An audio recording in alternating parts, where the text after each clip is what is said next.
What is up, everybody? J Nell here, able to do my videos outside again because it's sunny again in California again. Okay. But J Nell here with my UFC from London recap. And you guys, ever since the UFC has moved to ESPN, this is the third event that I didn't miss on purpose, thinking I would catch because I thought it was at a certain time, and it wasn't. It was earlier. As I go online to do a quick little 1-minute prediction video for this, I go to see, and boom, I see the winner of the top two fights, and I'm like, what? I was just about to do my predictions for these. So again, my bad. I meant to get predictions out. I did not, but we can still talk about this great event again. Ever since they've moved to ESPN, they've made some good fight cards, some great matchups. We've seen some great fights, so you got to check them out. Now, real quick, I'm only going to talk about the top fights here on the card.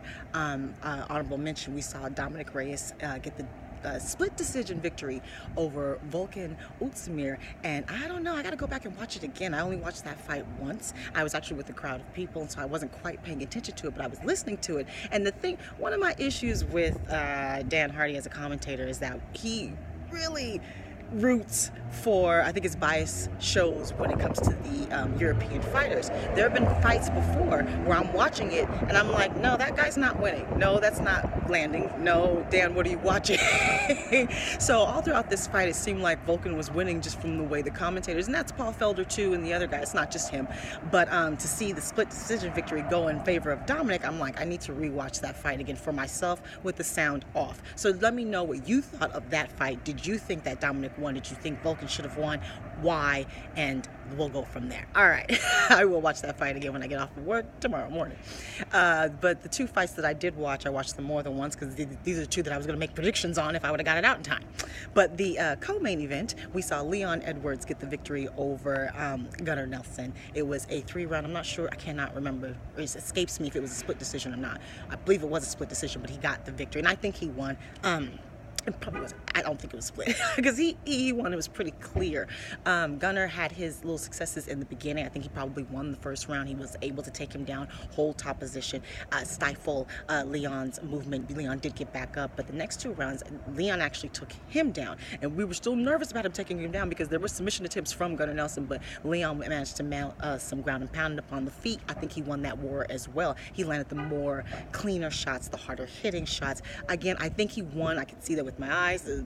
When I watched it again, confirmed it. So I don't think it was a split decision, but again, correct me if I'm wrong. You guys know I do this on the fly. This was a good one for Leon Edwards, and of course he said he thinks he should get the winner of the main event. Now let's talk about that main event. And we saw Jorge Masvidal get an incredible victory against Darren. And this happened in the second round, but this was a very eventful fight. Someone let me know if it got fighter than that. I'm pretty sure there was a performance bonus at least for Jorge. So this fight starts out, and Darren Till wins the first round. He's landing more shots, more offense. He got started first. He was pressing forward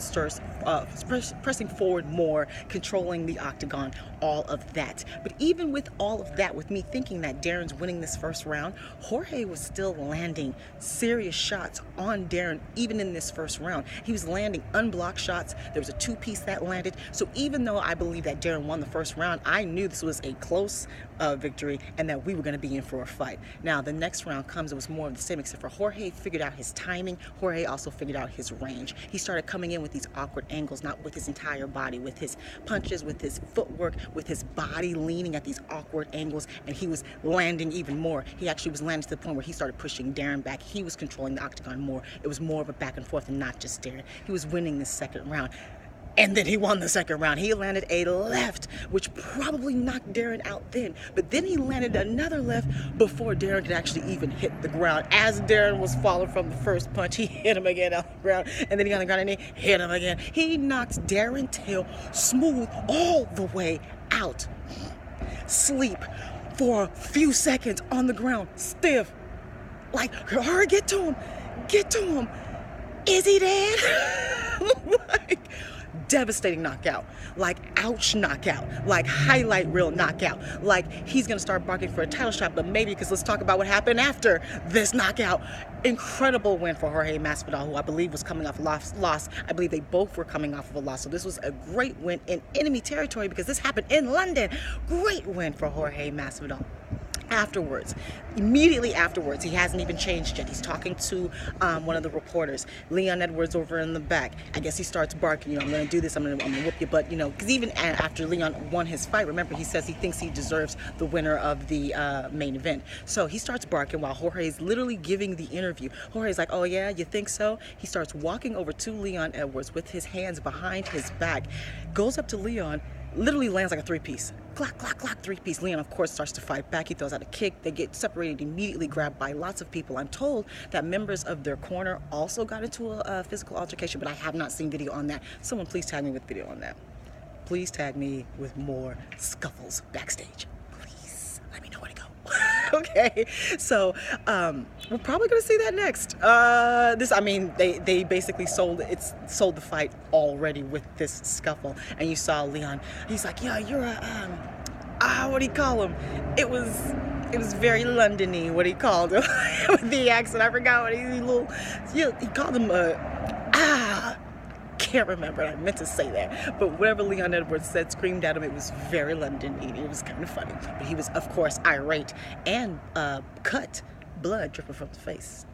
So let me know how you did on all of your picks on all of the fights. We saw a lot of good fights there. There was a elbow KO that we saw in this event too. There was, like I said, there was some good fights. So please let me know how you did on all of your picks.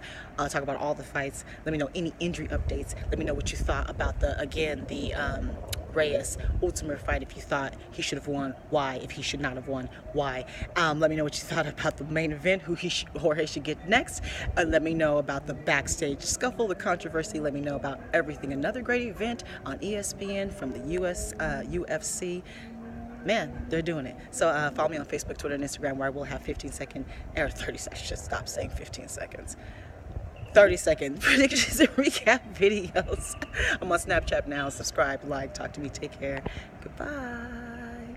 Oh, happy St. Patrick's Day, but really more importantly, happy birthday to my now 1-year-old nephew, because this is now his holiday.